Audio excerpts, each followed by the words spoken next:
Guys, today we're heading to Ipoh. It is the capital of the state of Perak. It is located 170 kilometers south of Penang and 205 kilometers north of Kuala Lumpur. It is the fourth largest city in Malaysia. Cheers.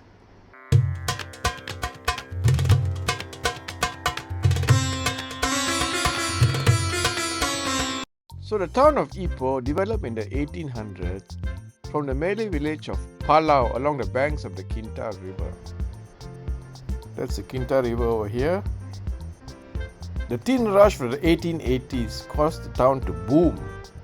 Vast number of Chinese miners descended upon the Ipoh, transforming it into a business and social center. The town that tin built became known as the City of Millionaires. Between 1905 and 1914, a local Hakka miner, a millionaire, Yao Tet Shin, expanded the town across the Kinta River eastwards. So the town west of the Kinta River began to be known as Old Town, while the town eastwards of the Kinta River up to Green Town over here became known as New Town. Following the collapse of tin prices and rubber prices in the late 1970s, tourism is now the main income earner in Ipoh. And this is a Ipoh Heritage Trail map which we will follow. Guys, today we're going to take a walk along the Ipoh Heritage Trail. It says here in this brochure given out by the Tourism Information Center, it takes about 2 hours to complete the walk. First we'll start at the railway station, walk past the cenotaph, see the High Court, Post Office and Town Hall building, J.W. Birch Memorial, finally the clock tower. Cheers.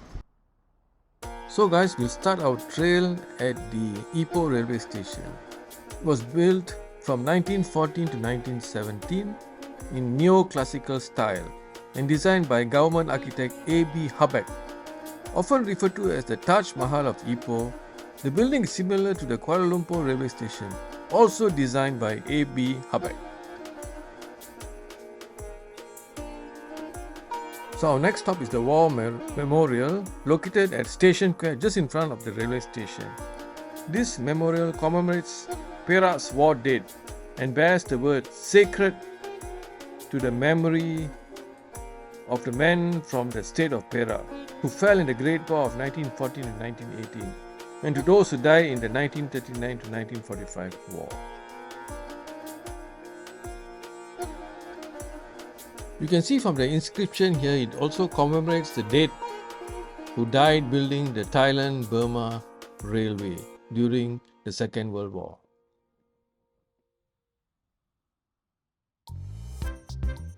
Next is the Ipoh High Court. This was built from 1926 to 1928 in also neoclassical style and replaced the older courthouses in service from 1888 to 1909. The building was opened by the then British resident of Perak, R.W. Thompson. It was used as a high court by the Japanese during the occupation. And it is located just opposite the railway station. Located next to the High Court is the Ipoh Town Hall building, which was built together with the old post office. Constructed in 1914 to 1916, also neoclassical style, by A.B. Hubbard. The Malay Nationalist Party, the first political party formed in Malaya, held its inaugural congress here in the late 1945. So this whole post office, built together with the town hall building, is located adjacent to each other. Interestingly, in the year 1928, the post office and telegraph building were moved to Taiping, which became the first modern town in Old Malaya. This post office was built in Victorian neoclassical style, complete with Greco-Roman columns. If you walk past the Ipoh Town Hall building and then passing the old post office, you come to the Birch Memorial and Clock Tower. You can see the sign Ipoh here, a nice place to take photos if you want to. And as we approach this Birch Memorial, the information here states that this clock tower was built in 1909 as a memorial to J.W. Birch, the first British resident of Perak, was assassinated in Pasir Sala in 1875. At the top of the clock tower, there is a bronze bust of Birch in the north-facing niche The clock tower has a large mother bell and 4 smaller bells. Mounted on pedestals are 4 terracotta figures representing the virtues of British administration: loyalty, justice, patience, and fortitude. So guys, you can see on the clock tower there are 4 panels on the 4 sides of the clock tower where 44 famous figures from history are portrayed. Well guys, let's see if the bells still chime.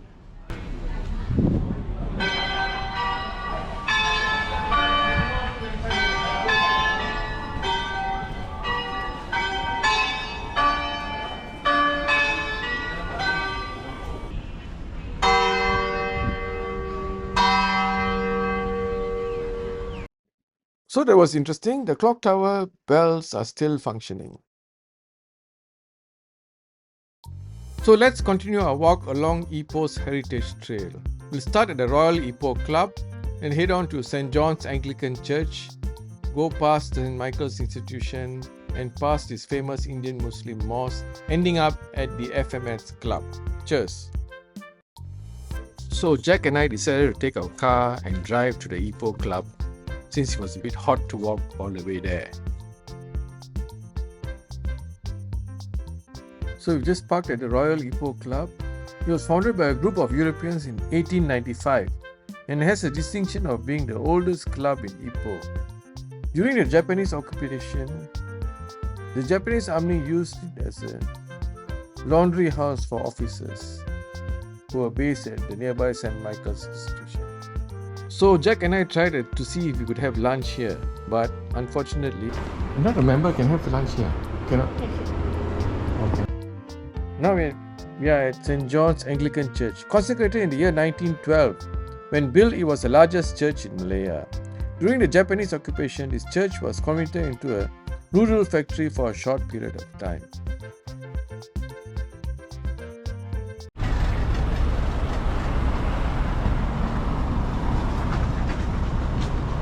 So I'm at St. Michael's Institution.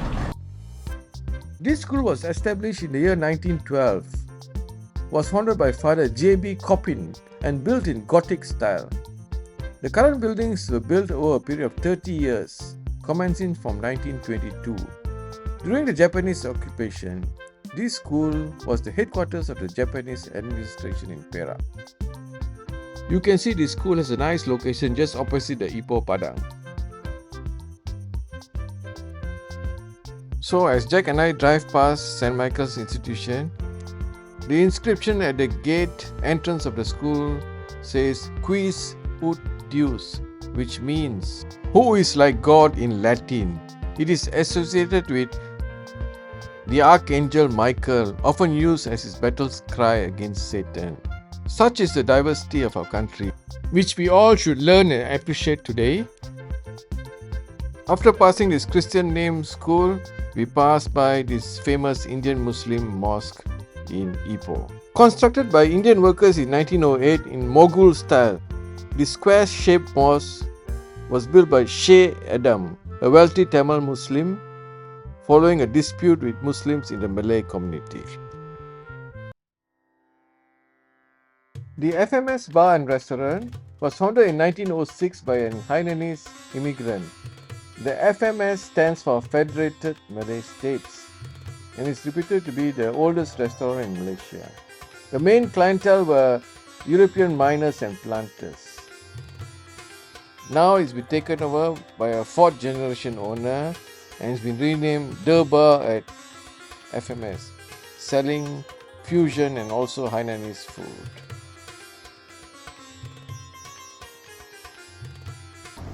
So now we're going to drive past this tourist information center and park at the Ipoh Padang before exploring the various heritage buildings along Jalan Sultan Yusof, go to Concubine Lane and return back to the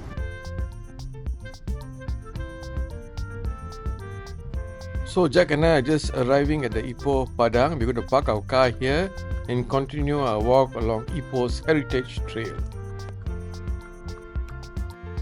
Located on the south side of Ipoh Padang, this row of pre-war shophouses included the law office and residence of the Srinivaskam brothers. These brothers also founded the Pera Progressive Party in the year 1953.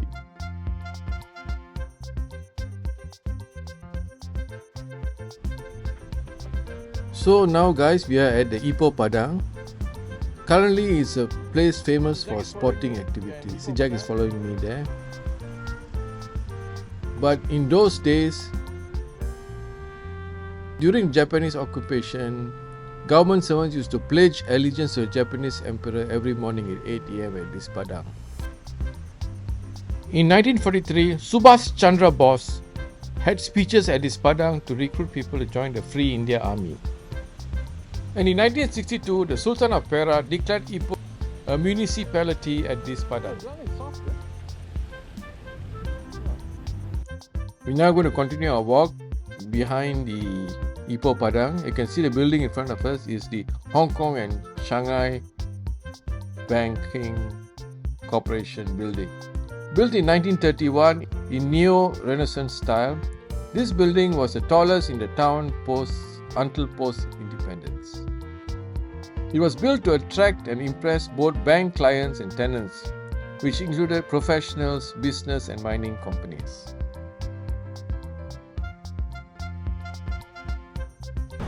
Jack, how's the heritage building? Behind the HSBC building is the SPH De Silva building. Built at the turn of the last century in the Resonance style, this is one of Ipoh's oldest commercial buildings. They were famous silversmiths in those days and were known for the making of trophies, shields and medals.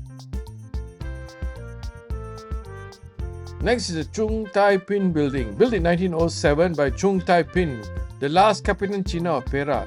This building has long been associated with medicine. It first housed Dr. R.M. Connolly's Medical Hall, then Oldfields Dispensaries Limited, and finally Georgetown Dispensary. Next is this hostel for actors, built in the 1920s for actors who perform at the Chinese Opera Theatre next door. This theatre has now been demolished, but this coffee shop still remains. The Gong Heng Coffee Shop, famous for Chinese cuisine.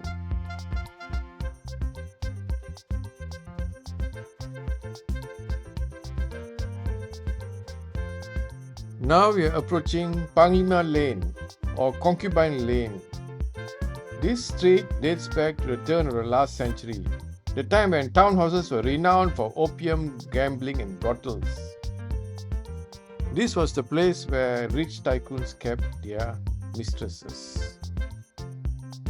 Now it's a place famous for food, shopping and the sale of souvenirs.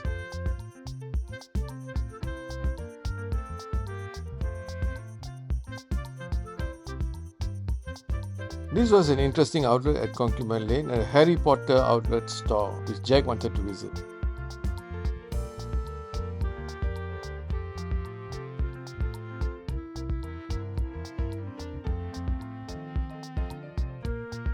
As we emerge from Concubine Lane, you arrive at this club, Han Chin Pet Suit, founded as a miners' club by Yao Tek Shin, the famous Ipoh tin miner and millionaire. The current building dates from 1929. It is now a museum.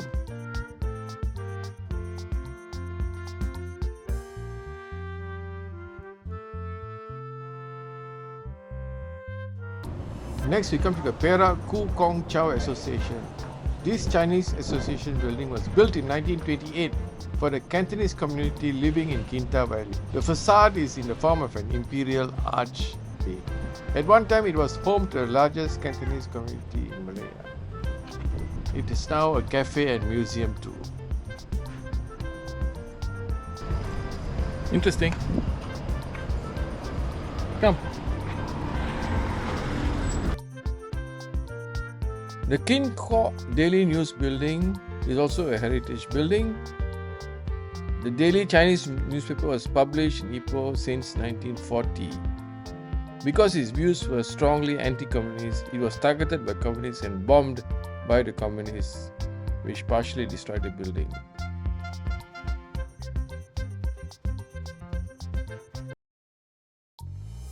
So the final part of our walk will be walking through the financial district of Ipoh, looking through all these old banks and old buildings which has been preserved.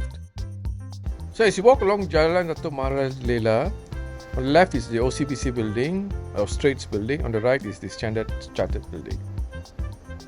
Now this Chartered building originally opened its Ipoh branch in 1902, providing credit to the Straits Trading Company and later the Eastern Smelting Company. This current building dates from 1924. And opposite it, the Straits Trading Building or OCBC building was erected in 1907 in Italian Renaissance style with a corner tower. Straits Trading bought tin ore from miners and at its peak handled half of all its sales of tin produced in the state.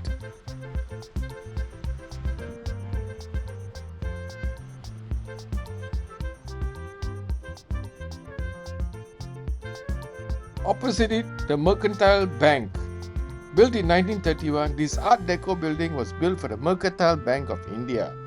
Although the ownership has changed, the words Mercantile Bank and 1931 remain on the front of the building. Finally, this is the Perak Hydro building.